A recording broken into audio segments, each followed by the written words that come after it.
Hey, everybody. Welcome to the Thriving Lives podcast, to the Wednesday weekly community Zoom call. Hopefully, everybody's had a great week. Tonight, so last week we did our spotlight of the new coach, Renee Hill, who's on the call. She's been on the call. She's been sitting here the past few weeks. We never announced who she was. People just probably thought she was just another client, but she's here. So Renee is going to be joining in on the conversation, cutting me off from saying nonsense for minutes on end. Tonight's topic, though, that we are going to be diving into is going to be on, I think the easiest way to say this is knowing when to give yourself grace and knowing when it's no longer just giving yourself grace and now you're just making excuses for things. I feel like that's a tough line for people to kind of acknowledge where they're at on that, because there is a spectrum on there. Also talking about, something. It's always like I'll have like one client that'll say something and then I realize, oh my God, I have a handful of clients that are struggling with the same thing. And then it kind of spurs me to be like, if one or five people are talking about this, then there's likely a lot of people struggling with this as well. And so there's a lot of examples of this, but in this specific example is people struggling to get their workouts in and then allowing that. So whether you're struggling for a time, bad time management, it could be on you, or it could just be that you're a busy mom and dad. Maybe your career is super busy and you're traveling a lot. Maybe you have to take care of, an older parent or something of that nature, and you just have a lot more on your plate. And it might not be like that all throughout the year, but it might be like that at different seasons of the year. And that's when it's key, coming back to giving yourself grace, that it's okay to not get your workouts in sometimes.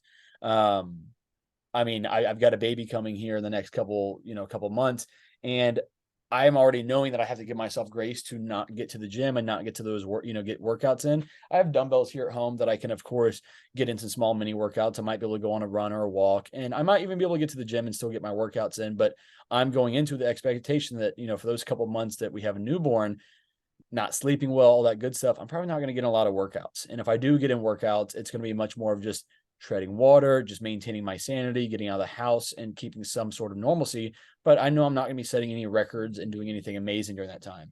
And honestly, same thing with nutrition and the rest of it.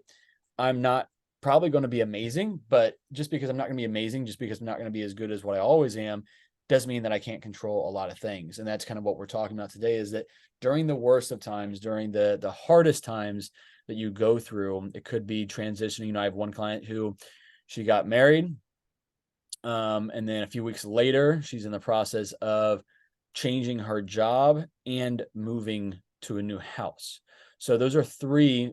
The only other thing you can mix into that's also a massive life change is having a baby or getting a puppy or something like that. And so she's doing three giant things all within like a handful of weeks of each other.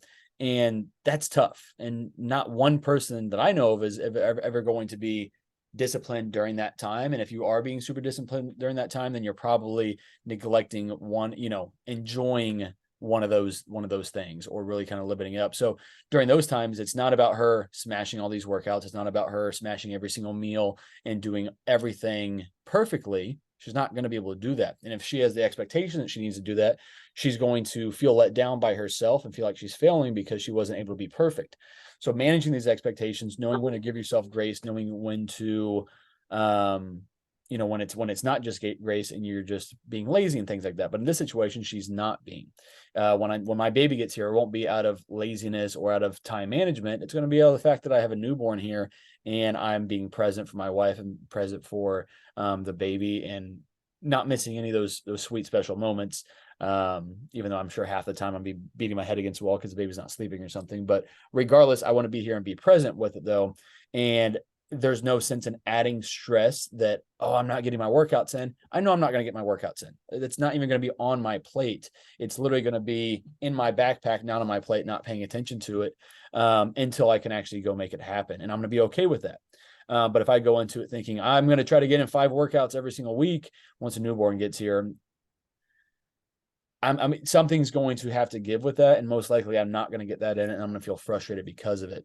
So, this comes back to, what are the controllables that we can control when we're not getting our workouts in?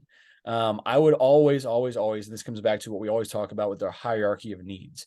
It starts with sleep and stress management. If you're cutting out your sleep to go get workouts in, then you're taking from one cup and pouring into another cup, but you're not going to see the results you want to see if you're doing it to build muscle or you're doing it to lose fat. If you're doing it to reduce stress, well, lack of sleep will now make it almost impossible to gain muscle, almost impossible to lose fat. And instead of reducing stress from the workout, you're just adding more stress to your body. You're stressing your body through the workout, and you're stressing your body because you're not sleeping enough. So sleep has to be that number one thing. So that's why in a lot of these situations, I'm like, listen, you didn't get a workout in, just prioritize getting to bed on time. You didn't get a workout in, so nutrition's all the more important. One great example of this is my mom. She had knee surgery a couple of years ago, and that was when I started working with her, and she's been a member of TLF ever since. She'll be listening to this call as well. But so when she was going to get surgery and we knew that it was coming up in about a month or so, I said, Mom, let me just start working on your diet. Like, you can't exercise right here at all right now. Like, let's control this, because if we didn't start doing that and she would have maintained the same unhealthy habits that she had nutrition wise during that knee surgery recovery, when she literally couldn't walk and things of that nature, then weight was only going to shoot up. And I'm sure, just like anybody, when they get sick or injured or something like that, it's easy to throw yourself a pity party and just be like, I'm frustrated, I'm nervous, whatever. And so we turn to food during that time. So I said, Mom, let me help you with this, because the worst case scenario, I just wanted to mitigate any of that and just keep her weight the same. But ideally, start losing that. And that would take off, every pound of fat that we lose is another, I think it's 20 pounds off of our knees of pressure. So losing 20 pounds is 400 pounds of pressure off of our knees when we lose that. So I said, Mom, let me go ahead and start doing this. So literally for the first month, she wasn't doing any exercise because she was waiting on her knee surgery and couldn't really walk. Then the 3 or 4 months post surgery, she was again very, very inactive. And during just that 4 or 5 month time, doing absolutely zero exercise, just by focusing on her sleep and nutrition, we lost like 30 some pounds. So, and we didn't do anything crazy. Like, she was eating, I think 1,800 calories a day. We weren't down at 1,000 calories or something like that. So she was eating probably more. She was more full pretty much all day long, and she had a little bit more food freedom even, but we focused on that. So my point in bringing up that little story is that workouts were not even a possibility. So that wasn't even on the plate as an option that she could be doing. So we focused on all the other lifestyle factors, got those into a healthy spot. And then when she got back to working out, then she lost another 20 pounds and has now become much more active. Now she can actually be more active on her knee. It still hurts, of course, just because that's what knee surgeries generally do, especially when we get a little bit older. But her quality of life is far better than what it would have been if she hadn't done that. And so again, point being with that, just because you can't get your workouts in doesn't mean you can't make progress. Especially a lot of people here they're not trying to gain weight, they're trying to lose weight. So nutrition and sleep and stress management are going to be the biggest levers that we want to pull on before even those workouts happen. Sydney, You have to build those foundations. yes, thank you. Do what? And then once you've built them, that's when I feel like you're more able to allow yourself to have grace. But I Yeah. think at first, if you don't build the foundations, then you don't really have much room for grace because you're not following those needs. You're 100% right. Like, it's hard to give yourself grace when you're not focusing on any of those foundational things Yeah. like that. But once you have some of those in place, then it's like, okay, I can control 70% of my lifestyle right now, and the workouts are just the one thing that are going to kind of fall off on the wayside. And again, like during the worst times, that's going to allow you to tread water, but even during the best times, you're still going to make a lot of progress. And the other component to this as well is, everybody's a little bit different. Some people can just truly do a 180 in their lifestyle and make diet changes and workout changes. Maybe, sleep is a really hard thing, but they can get those systems in place as well. And some people have to do a 180 because their life depends on it. But most people, if you're trying to do everything all at once, it's very overwhelming. You're trying to do too much. You're trying to change too much. You're trying to work too much against your current schedule, routines, lifestyles, thought processes, and it's too stressful. So even if you're able to do it, you're going to burn out at some point because it's just too much, too fast, too quick, too heavy. And so that's why if you're starting a lifestyle change, or you're part of TLF and you're doing this as well, if this is all new to you, there's going to be something we cannot maybe add in, or maybe at least not be as consistent with. And honestly, that's okay if that's workouts. Again, I'd much rather it be the sleep and the nutrition side of it as those foundational pieces, like Renee said, And then we add in the workouts, and then those can be optimized over the course of time. But even then, some people are totally different than that even. And even just following a diet plan or following a supplement regimen is too much on their plate. And we have to start even smaller than that. And we have to work in more, even if it's just like, I'm not a huge fan of deli meat sandwiches. I mean, they're delicious. I love deli meat sandwiches, but that might not be necessarily the healthiest thing to eat. But just because it's not optimal, it might be optimal for where a person is in their journey. And again, this comes back to the communication side of things. If you can communicate your needs, if you can communicate your struggles, then we can collaborate more on a plan together. This isn't a dictatorship. Yeah. I think one thing also catapults off the other. Mhm. So, like, if you aren't huge into diet plans, but Yeah. you can start working out, then your body's going to eventually, like, you're going to eventually start wanting to crave those healthier foods Yeah. to optimize what you're doing in the gym or what you're doing with your extra movement. So Yeah. I think it's like it. I think you can start in one spot Yep. and then build off of that. I think naturally you'll just build off of that. So maybe it's not, It maybe might. you can't focus on diet right now. Maybe Yeah. it has to be Yeah. the gym, or Yeah. Which maybe is which is only sleep or something like that. 100%. Yeah, yeah, yeah. I like to use the example of starting with diet and then working in the workouts. But again, it can be the other way as well. Maybe, maybe just maybe you have there could be an eating disorder at play. There could be other underlying things that are making the diet side of things really, really difficult. In those situations, we pull back and we say, hey, let's just follow these couple of little guidelines. If you can just try to do this part, but let's focus on the workouts because you're really enjoying that aspect of it. And once you get that habit in check, then we can add on to it. So again, like there are so many different ways that we can cut it. But again, this comes back to the whole umbrella of this topic is when you can't control everything, control at least what you can, control what's within your grasp. Um, you know, it's just important that you're not, if you lose one tire, you're not going to slash the other three. If you lose one tire, you're not just going to drive your car off a cliff because I lost one tire. In fact, and this was actually a perfect timing, a client earlier today, actually just before we got on the call, where's this text at here? We were talking about some other things, and then he says, "Unfortunately, I really effed up today."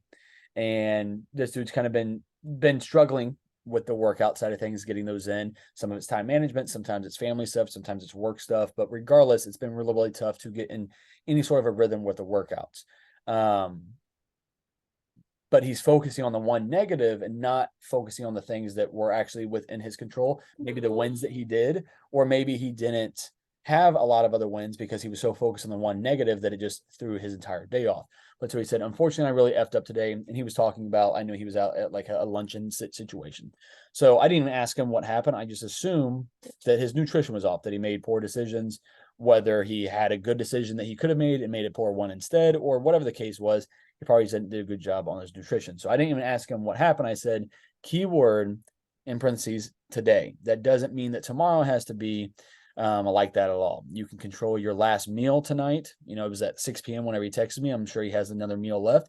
He has a dinner to eat. Maybe instead of going to Chipotle or going to Chick-fil-A or going wherever, insert your own food in there.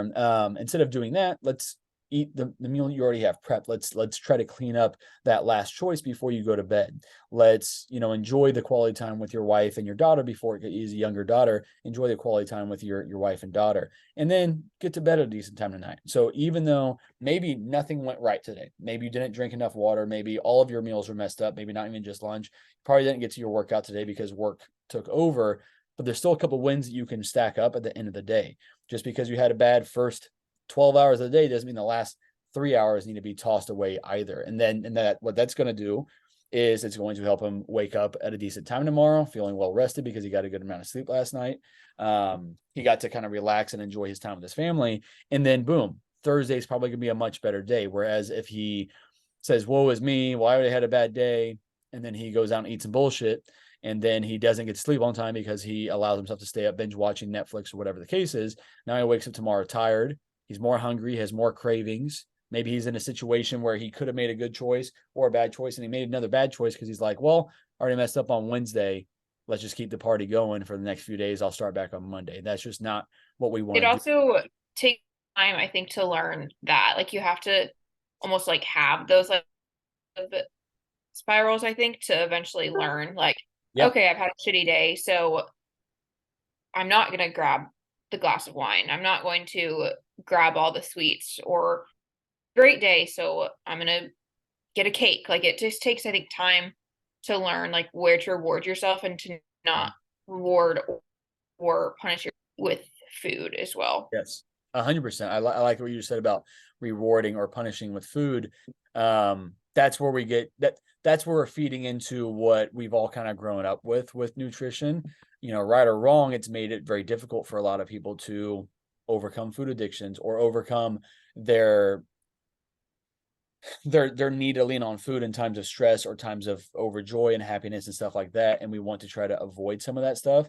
I'm not a, you know, not every day is there a reason to celebrate with food, is what I'm saying with that. Like birthdays, like there are plenty of occasions where, yes, of course, enjoy food. Holidays are a big thing with that. You know, I mean, we all come around big holiday meals with our families, and that's a good time to enjoy it. Um, but yeah, just because you had a good day at work or just because you had a bad day at work doesn't mean that we need to come home and sabotage ourselves and where we want to go with it. And again, that it takes lots of mess ups a lot of times before we can really get to the other side of it and realize, you know, okay, this has been a handful of times that I've made this choice and it's only derailed me further. It's only led to more stress or more frustration, whatever the case is. But so then coming back into all this though, am I giving myself grace or excuses? And a lot of people, when they come into their check-ins and they had a bad week, and again, maybe it was work or family related or something of that nature. Maybe it's in the situation where this woman, she got married, she's moving, she is changing her jobs all at once. That's a lot of stress. That's probably going to affect her sleep a little bit, even if she's trying to stay in a good rhythm with it. That's going to be a week where even I, like, ideally I'm going to have some of my food made, but when you're busy packing and moving and stuff like that, it's easy just to call Chipotle real quick. And like there's going to be weeks like that where you just don't really follow too much, but you still show up on check-in day and you still say that, well, you know, this week went like this, but instead of harping on what you didn't do well, let's talk about the wins with it. You know, let's focus on those lifestyle or on those big life wins, like moving or, you know, changing jobs or getting a promotion or getting married and stuff like that. Like those are all really big wins. And it's okay if things knock you off a little bit with that, but then let's get back on track as soon as we can with it as well. Um, Whereas a whole different thing is, hey, you made a bunch of poor decisions on food this week, but it wasn't because of any of those special occasions. It wasn't because of any of these big life events. It was because you didn't meal prep. And that's when we're not going to give ourselves grace for that. You did not take the time to set yourself up for success this week. And that's where it's more of a kick in the ass instead of, you know, myself or Renee saying it's okay, like it's all right. Like in that situation, we are going to say it's okay and we are going to say it's all right, but we're also going to say, let's not do that this weekend. Let's get back on track. Let's meal prep this weekend. You know, again, it's not about being angry about our past decisions, but it's about learning from those and learning, was this a situation I need to give myself grace, or was this a situation where I didn't do what I needed to do and there were consequences because of that? I didn't like how I showed up on check-in day. I didn't like my energy all this week. My digestion was messed up all this week. That's a great time to reflect on all that stuff, and that X, Y, and Z all happened this week because we didn't do A, which was just meal prep, going grocery shopping. That time, I always tell myself that, like, I don't like meal prepping. It's probably my least favorite thing to do on Sundays, but I always know that my future self will for it, and that I tell Yeah, myself all the time. And that just helps so much because, yeah, Monday comes around, I'm like, oh wow, thank goodness I have food, as opposed to, oh dang, like now I have to cook dinner on Monday night because I didn't do it Sunday, and exactly. my future self is now not happy with my past self when I Yep. could have been happier. And it's like, you have the time to do it, so just do it, as opposed to putting it off and thinking that it's this monstrous task, Yeah. Yeah. because it actually saves time in the long run. Oh, it definitely does. And then the other component to that as well is like, you know, meal prep doesn't have to take a long time. If you're somebody who needs a lot of variations with it and really intricate ways of doing it, that's fine. Like you're choosing that hard, but it might be worth it to you in the long run. But also the more you meal prep, especially if you're really new at this, the more you can get in that kitchen and trial and error, Google some stuff, you know, use the resources that we've provided to you as well to help you with meal prep and cooking and things like that. But trial and error is a really big piece of it. You know, my first, I always talk about this, you know, my first year when I was doing my first bodybuilding show and I was on my first quote unquote diet plan from a coach, I was buying giant bags, 5-pound bag of green beans from Sprouts with all the ends on them, and I was going through and cutting off each individual green bean end so I could steam it. And when I go to eat that meal throughout the rest of the week, it's not like I really enjoyed the green beans. I mean, I didn't do anything super special to them. I probably could have cooked them in a slightly different way, but regardless, I was spending literally 45 minutes to an hour on my damn green beans that no matter how they were cooked, I wasn't like going to be in heaven eating them. So I'm like, why am I doing this when I can just get frozen green beans and literally take zero time out of my Sunday to make that happen. Now, of course, organic Sprouts green beans are probably going to be a little bit better, probably a little more nutrient dense, but regardless, I'm looking at how can I actually stick to this? Well, spending an hour on green beans on every single Sunday is not a long-term approach. The only You reason don't why, have to be perfect either. yeah, Like that's exactly, where Marcus and I are different too. Like I would much rather eat the organic, more yes, nutrient dense stuff and and take more time doing some take of that more meal prep. time because Yeah, I have found benefits from that. mhm, But that's kind of the benefit of Marcus and I too is that we're not the same. yeah, And he's gonna have tricks that I don't, and I'll have tricks that he doesn't. And yeah, so that's where you can kind of see that one way isn't wrong and one way isn't right.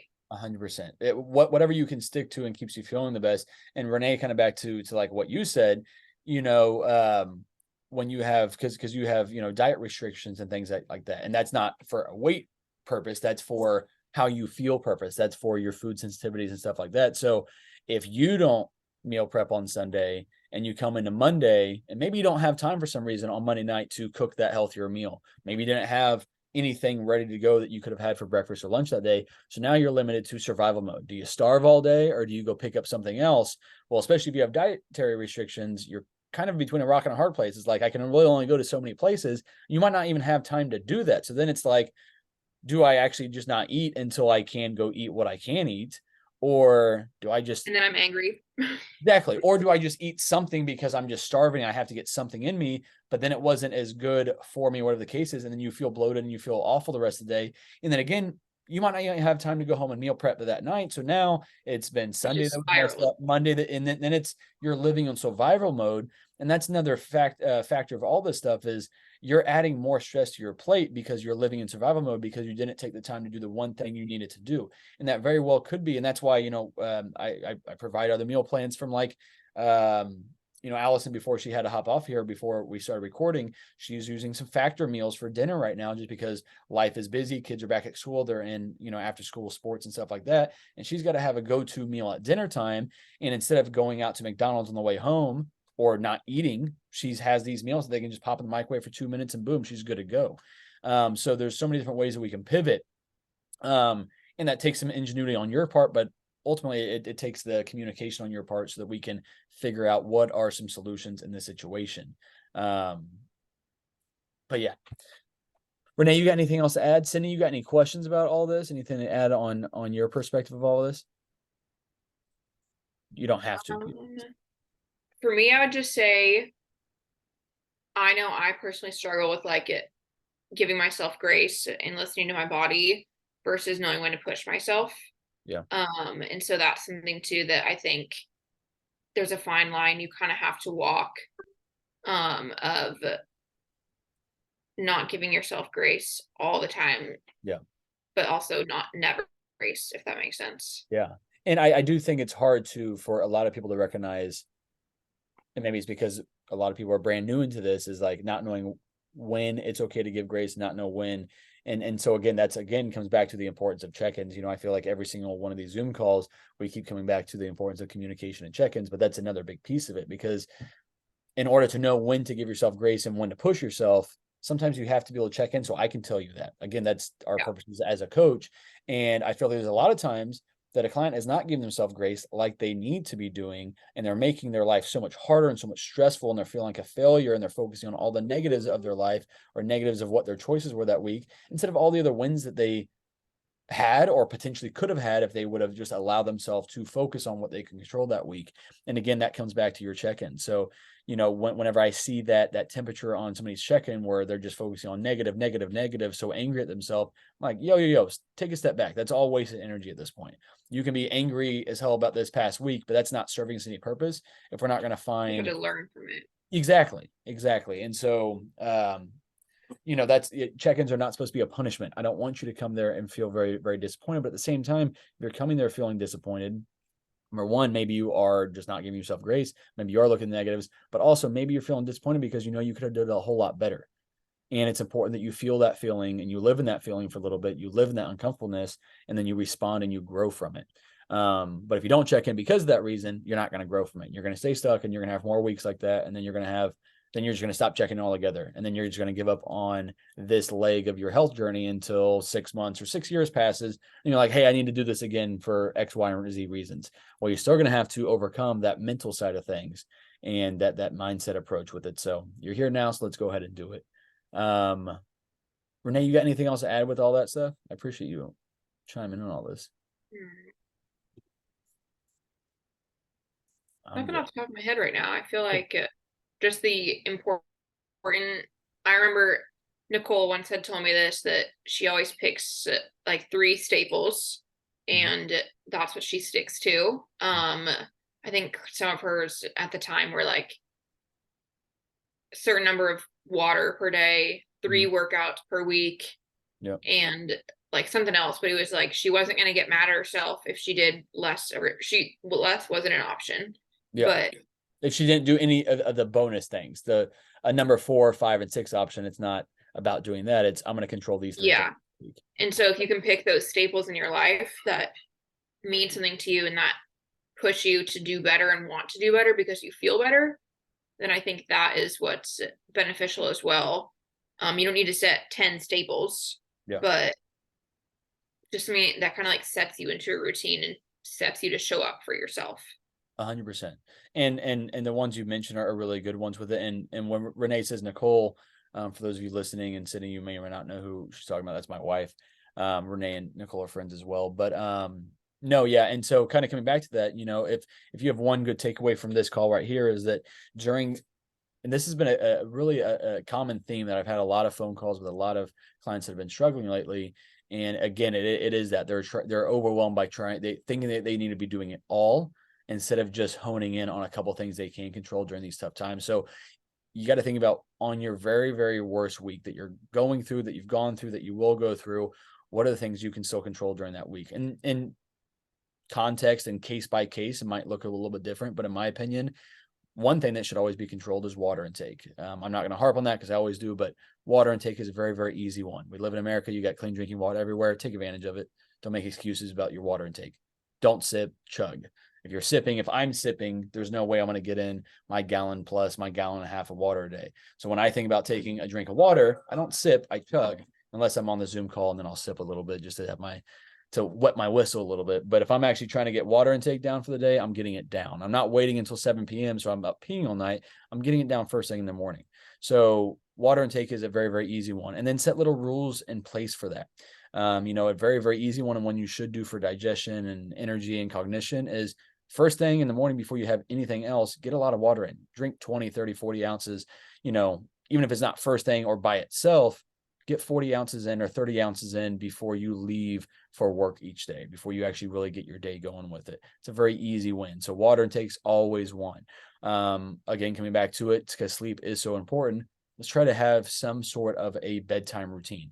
You don't have to be perfect with it. You can chip away at it. You can keep on improving it time and time again. And something I kind of struggle with is turning the TV off at a certain time. Sometimes I'm really good. Sometimes I struggle, but the next morning I'm like, damn, I should have turned it off when I first thought about it last night. But that's, again, something that as long as you're mindful of, you're going to have a lot more good days than bad days with it. So try to optimize your bedtime routine. Try to avoid, even if you're not getting amazing sleep, put your phone up a little bit earlier, get the blue light out of your eyes with it, and the stimulating nature that our phones are going to provide us, and put that up a little bit earlier. Again, like my rule with that is, like, after this call, I'm going to check my text real quick if I need to reply anything, because I'm still in work mode. But then I'm going to put my phone on do not disturb or silent mode or whatever, and go put it on the charger. And I'm not going to look at it again, other than setting my alarm for the morning. So water and sleep are always controllable things. And then ideally it's your meal prep and sticking to your diet plan, but it might just be, I'm just going to have 50% of my diet plan. I'm just going to have, even if you're not going to follow a diet plan, I'm going to have 3 servings of protein each day. And that's a very easy, controllable thing that you can get, whether you meal prep for it or you're eating out. You can still go get 3 servings of protein. And then over time, we can always optimize that. But Renee, I like that point of just bringing up that finding some easy staples that you might surpass. You might get in bonus things that week. It might be like, oh my God, that was actually pretty easy. What can I add on to this? But Well, and I think once you for a while, like once you like, let's say your only staple is 120 ounces of water. Eventually, you're gonna get bored with that being your only staple because yep, we will have built that self efficacy in yourself that you can show up for yourself, and yep, so now you want to add something else on, and that's what you kind of build it off on. And again, it just takes time to learn that, but once you like workouts for me, when I did it 3 times, I was like, I can handle this now. So I can add 4. And then it just kind of slowly builds yep. and you see the benefits from that Well, grow. and you get more and more excited to add on to it. Once you see the Yeah. benefits of the 1 or 2 things you're doing, then you're like, well, if I do a third thing, I'm going to feel even more benefits. And then again, it just, you know, momentum feeds momentum, and that could be positive, that could be negative. So if we're building more and more momentum in the right direction, then it's going to be easy to add on to that. It's going to be easier for it to snowball and compound with more and more good stuff. But again, it goes the opposite way as well, though. So we'll save that topic for another day. But Renee, good talking. Sydney, thanks for being here. And Yeah, you I guys was have, just gonna add, Marcus, I was yeah, just gonna add, please do. like for me, the like getting the workouts in, eating the food is easy, but it's the water intake, which Okay. I talked with you about that. And so for me, I've been giving myself way too much grace with the water Okay. intake. And so I needed to come to you and be like, okay, help me get my shit together with this. And so since I told you like that is my struggle, I need Yeah. your help. I've been like I keep thinking of everything you've said to me in the chat, like, do this, do this, do this. And it's been helpful for me this week to like I feel like if I don't do it, then I'm letting you down. You know what I mean? Like, Well, yeah, I don't want you to feel like you're letting me down. Like, I don't want no, to but add in a stress good on it. way, in a It good helps way. though. It Like helps though. I can come to my coach and be like, hey, I like it. I need you to hold me accountable to this Yeah. because I'm not able to at this time. Well, You and know? and and So and to shed light on, for anybody listening to this, well, though, like Cindy's a teacher, so what grade do you teach again, Cindy? I feel like third.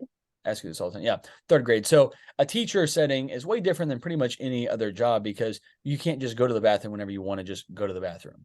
Like you have classes there, you have 25 little kids looking at you, 3rd graders looking at you, and you can't just walk out of the room whenever you really, really want to. So in Sydney's situation and some other job settings, you don't really have the option just to chug water all day.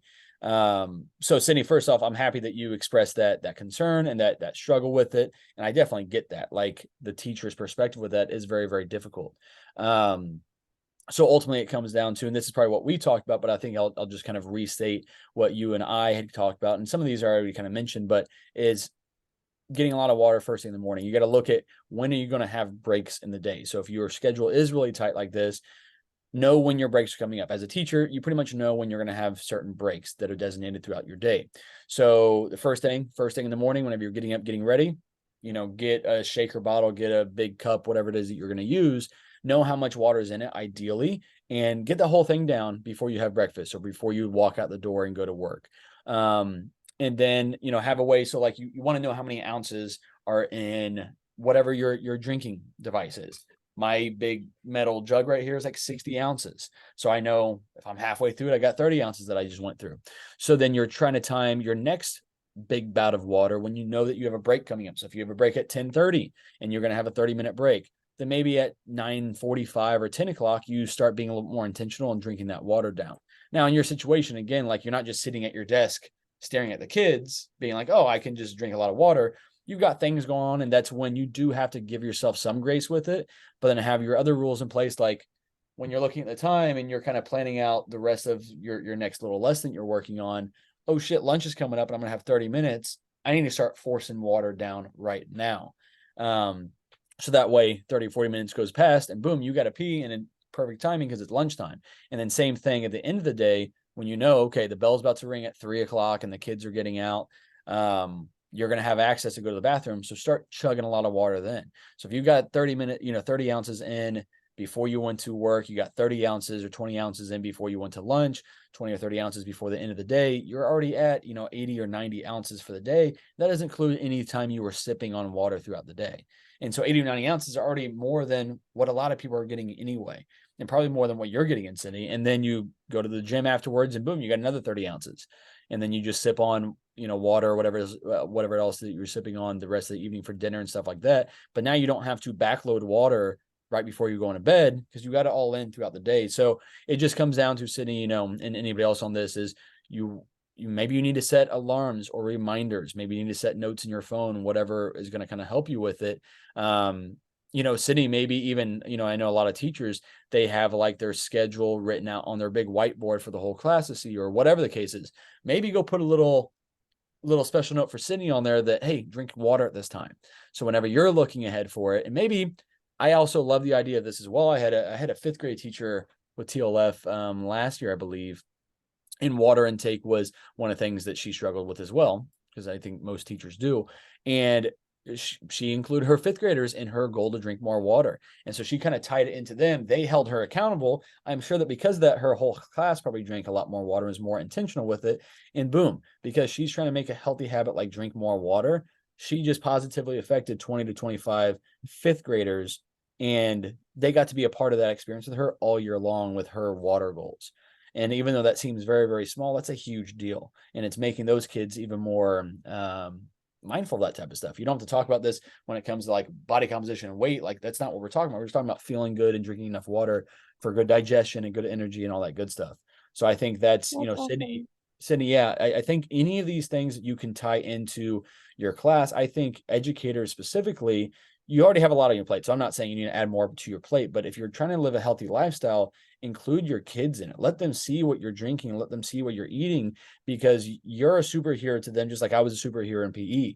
And they might be going home and seeing zero healthy habits and zero mentally healthy habits from their family members and their whatever the case is. So you have an added, in my opinion, responsibility, because these are kids that are with you just as much as with their parents, if not more, throughout the day. So you have all of these little moments to essentially brainwash kids into drinking more water and maybe making better choices. If they see, their teacher is drinking Coke and eating Cheetos or whatever that is, in front of them, what do they think is normal? They're seeing their parents do that. They're seeing their teacher do it. So we drink Coke and we eat chips and we do all this stuff. And then before you know it, they're in high school and they're in college, they're adults, and they have all these shitty habits. Whereas maybe what they saw their third grade teacher do in terms of eating healthier and drinking more water might have changed their life to some way extent, and as a third grade teacher, a lot of the stuff that you're touching on is going to impact a lot of them over the next year, over the next 10 years. And Sydney, I don't know about you, but like, every moment at school, I always thought about, this is a moment that a kid might remember for the rest of their life. Like I remember back to just various memories that I had in elementary school, middle school, and high school, and Absolutely, yes. things that the teacher probably never recognized would have really stuck with me. It's just weird stuff that sticks with you. So it's like every moment is an opportunity that they could have something truly stick with them for the rest of their life, and think back to their third grade teacher and the impact that made on them. Yes, I think about that a lot, and Awesome. that's a good point to have them see what I'm eating and like Yeah. what I'm drinking and Yeah. And I don't want good. you to like, and this comes back to how we shape health talks and food talks and stuff like that with our kids, and with your students, is we don't want them to look at this as like, oh, I'm trying to lose 20 pounds. Like we don't want them to see it as a weight thing. We don't want them to see it as a self-image thing. We want to see it as just, hey, this is a really healthy habit that I kind of struggle with. And that's another teachable moment. You're teaching them that, hey, adults struggle too. I need help in this. And then you're showing your struggles and you're showing your perseverance. And by the end of the year, you're like, guys, I don't struggle with my water intake anymore. And it's because of your help. And they have even more, I don't know, I guess pride in what they were able to help their teacher do, because it's so rare that kids get to help their teachers do something. I love that. I think I'm gonna try that with my third graders this Yeah. week. So Yeah. I think that'd be awesome. yeah. And you're gonna do it, first thing in the school year or whatever the case is. But look at the other ways too, because I think that it's not just water intake. I think that's a really good place to start with it. But I think you could integrate a lot of health and fitness into their lives there at school. Right. Yeah, I love that though, Sydney. I do have another question. It's kind of Good. off topic, so I'm sorry. Can you hear No, me no. okay, first of Yeah. Yeah, you're all? good. Okay. Um, so will Renee be able to reply to our check-ins? Does she see that? Are you still like the Great. main coach? Great question. So Renee and I are going to be like on these calls together. We'll be part of the communities together. She has her own clients, and then like you're my client with it. So she won't be able to see your messages. I won't be able to see her client messages. I think that's a good question that might need clarity just for Gotcha. everybody. And Gotcha. I don't know if you answered that last week or not. I wasn't able to hop on, but I was just curious. So yeah, no, we didn't actually talk about that last week, but yeah. So for anybody that might have had that question, and maybe that's a post that we make at some point in the group as well. But yeah. So like the great thing with it is that we have now a female and a male perspective with it within Thriving Lives. So like as part of the community groups and these Zoom calls. And honestly, I mean, I don't see any reason why you guys can't communicate back and forth with it. I don't know if Renee is able to necessarily message anybody or anybody message her or not, but I know she has like I don't think she can see our messages and stuff like that. But yeah, I don't know. Anyway, though, good question. Group, you can, if you like ever wanted advice, you can go to like the group, Yeah. would be a Which way. honestly, I want people to ask questions there anyway, because most times when one person has one question, there's 10 other people that have the same question that maybe didn't think to ask it, or maybe they were too nervous because they don't like a public forum and stuff like that. But yeah, anytime you guys have questions, if you can post it, I mean, ask me, ask Renee, and I think we can also do a good question, good job of resharing those questions. Copy and pasting kind of the question, maybe not who said it, but then answering it for the whole group. Because again, I feel like a lot of people have similar questions, maybe just not everybody's answering them or asking them. But anyway, Sydney, you got anything thank else for you. us? Yeah. Oh no, I don't think so. Well, girl, I appreciate you Thank being on the you. call, asking all your questions, and it shows because you're making amazing progress. So keep it up, keep investing in yourself with it all, and good luck this school year. Hopefully, the Thank rest of the week was smooth you. for you. Thank you. Of course, of course. Yes. We'll see you all on checking in tomorrow. Everybody else, Yes. make sure you guys check in this week and have a great week and week ahead and all that good stuff.